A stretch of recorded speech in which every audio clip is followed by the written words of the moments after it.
On the 14th of September, in the year 1592, in the dungeons of the Levadia Palace in Russia, screams echoed against the stone walls. Inside a torture chamber illuminated by torches, Zarivan IV, known as Ivan the Terrible, watched as his oprichniki, his brutal personal guard, applied inventive punishments to nobles accused of treason. Among the methods that Ivan favored were tortures of an extremely humiliating and violating nature. But Ivan was not alone in history as a ruler who used violence of an intimate nature as a tool of terror and control. Throughout the centuries, multiple kings and emperors inflicted punishments and tortures of an intimate character against subjects, prisoners, and even members of their own courts. These practices reveal a particularly dark aspect of absolute power, where violation and bodily humiliation became instruments of political domination. This is the story of the 10 most perverse kings in history and their cruel practices of an intimate nature. A historical examination of how authority without limits can manifest itself in the most degrading forms of abuse of power. King number 1, Caligula, Roman Emperor. Gas Caesar. Augustus Germanicus, known as Caligula, ruled the Roman Empire from the year 37 until 41 Anno Domini. His reign of merely 4 years became synonymous with cruelty, excess, and depravity. Ancient sources, particularly the historian Suetonius, writing decades after Caligula's death, document extreme behaviors. According to these accounts, Caligula forced husbands to watch while he violated their wives during imperial banquets. Afterward, he supposedly commented publicly on the women's performance, humiliating both victims and spouses. He also allegedly established a brothel inside the imperial palace itself, forcing daughters of senators and nobles to work there, transforming women of the Roman elite into prostitutes for the entertainment of the emperor and his friends. These practices serve the purpose of demonstrating Caligula's absolute power over the Roman aristocracy, shattering any pretense of dignity or autonomy among the senatorial class. Modern historians debate the reliability of all accusations against Caligula, since the sources were written after his assassination by political enemies. However, the consistent pattern of accounts suggests that at least part of the accusations had a real foundation. Caligula was assassinated by members of his own Praetorian Guard on the 24th of January in the year 41 in a conspiracy that included senators and military officers weary of his tyranny. King number 2, Vlad III, the Impaler. Vlad III of Wallachia, who ruled in 3 distinct periods during the 15th century, being best known for his reign from the year 1456 until 1462, earned the nickname the Impaler due to his favorite method of execution. Saxon chronicles from Transylvania and Ottoman records document that Vlad impaled thousands of people with estimates varying from 40,000 to 100,000 victims throughout his rule.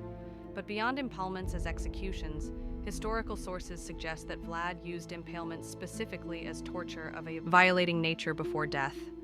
Victims were impaled through intimate areas with stakes designed to pass through the body while avoiding vital organs, prolonging the agony for hours or days. German pamphlets printed shortly after Vlad's death describe banquets where he ate surrounded by a forest of impaled people in agony. A particularly disturbing story from a German manuscript of the year 1488 describes Vlad forcing a woman to eat the flesh of her own impaled husband, although some historians argue that these stories were exaggerated by political enemies. Archaeological evidence of mass graves in Romania, containing remains of thousands of impalement victims, suggests that the scale of Vlad's cruelty was real. Vlad died in battle against the Ottomans in December of the year 1476. His head was sent to Constantinople as a trophy. King number 3, Henry VIII of England. Henry VIII ruled England from the year 1509 until 1547. And although he is not typically categorized among the bloodiest tyrants, his actions against wives and women of the court reveal a specific cruelty. Henry married 6 times, executed 2 wives, annulled 2 marriages, and 1 wife died after childbirth. Anne Boleyn, his second wife, was executed on the 19th of May in the year 1536 under fabricated charges of adultery, incest, and treason.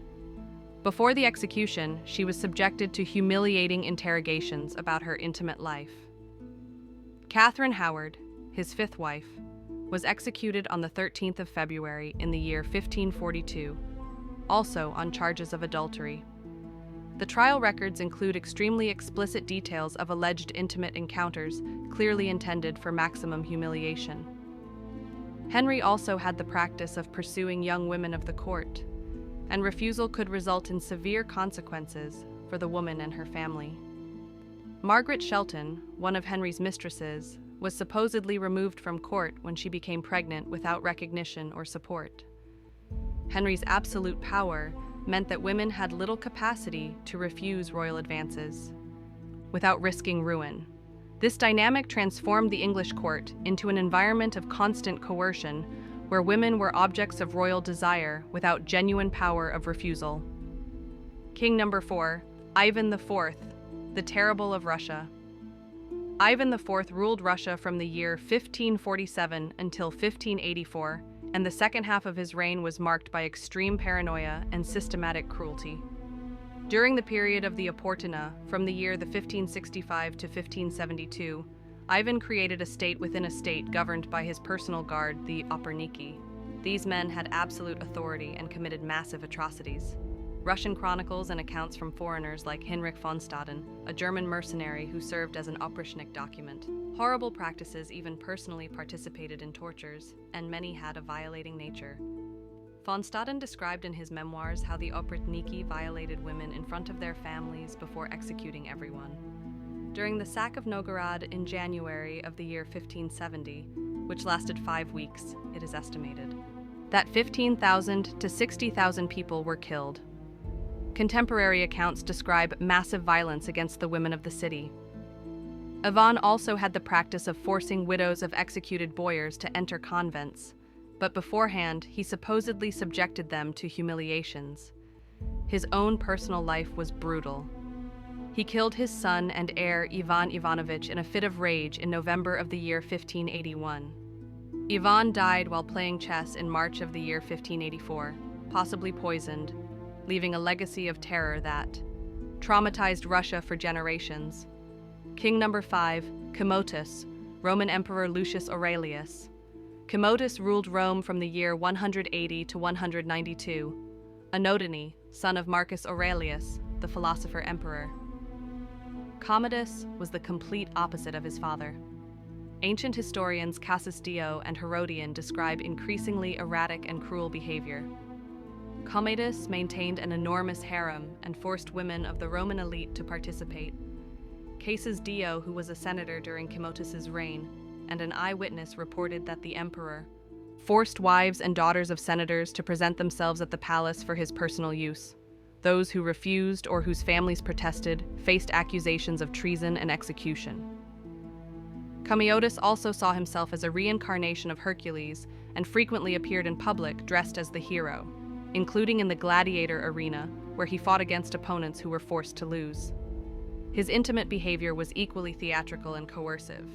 He maintained a list of 300 women and 300 boys for his pleasure. According to Dio, the Roman Senate eventually conspired against him, and Commodus was strangled by the wrestler Narcissus on the 31st of December in the year 192, ending a reign of 12 years of excess and cruelty. King number 6, Herod, the Great Herod. The first ruled Judea as a client king of Rome from the year 37 until 4 before Christ. Although known for monumental construction projects, including the expansion of the Second Temple in Jerusalem, Herod was also a brutal paranoid. The Jewish Roman historian Fabius Josephus, writing in the 1st century, documented Herod's cruelties in detail.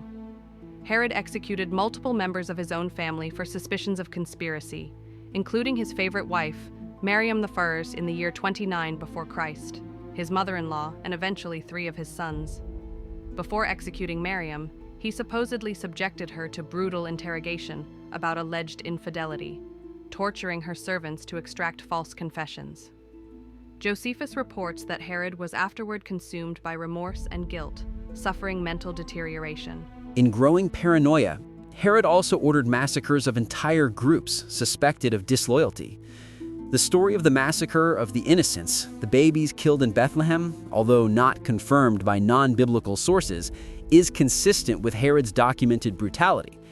His final years were marked by a painful illness that Josephus describes in graphic detail, possibly Fournier's gangrene, or similar condition that affected his intimate areas.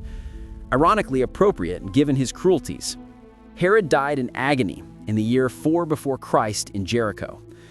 King number 7, Ferdinand II of Aragon and Isabella I of Castile.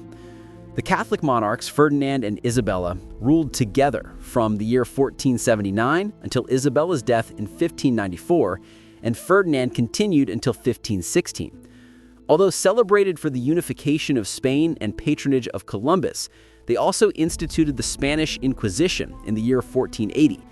Under the leadership of Inquisitor General Tomás de Tormata, the Inquisition used torture systematically. Inquisitor manuals preserved in archives describe specific methods. For women accused of heresy, Judaism, or witchcraft, tortures frequently focused on intimate areas. The vaginal pear, a metal device that was inserted and then expanded, causing extreme internal damage, was documented in inventories of inquisitorial instruments. Breast crushers, called the Spanish spider, were heated and applied. These tortures had a dual purpose: extracting confessions and specifically punishing women in a way that attacked their femininity. Inquisition records show cases of women tortured for accusations related to intimate practices outside approved Catholic marriage. The system that Philip supported also included visitations, where inquisitors investigated people's private lives and communities, creating a climate of fear where neighbors denounced neighbors. Women were particularly vulnerable to accusations related to morality or non-Orthodox religious practices. Philip died of painful cancer on the 13th of September in the year 1598, after months of agony that some contemporaries saw as divine judgment, although this is a religious interpretation, not a historical fact. These 10 kings represent different eras and civilizations, but share a pattern of using absolute power to inflict suffering of a particularly intimate and humiliating nature. Their practices reveal how authority without limits and without accountability can manifest itself in the most degrading forms of abuse.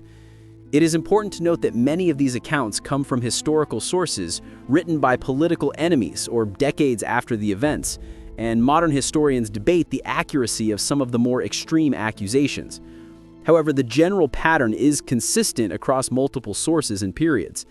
Absolute power tends to manifest itself in the violation of subjects' bodily autonomy, particularly women and vulnerable people. The study of these cases is not for sensationalism, but to understand the mechanisms of tyranny and how political systems without checks and balances permit extreme cruelties. The victims of these kings were real people whose suffering was immense, and whose stories deserve to be remembered as a warning about the dangers of absolute power concentrated in an individual without moral or legal limits to restrain their darkest impulses.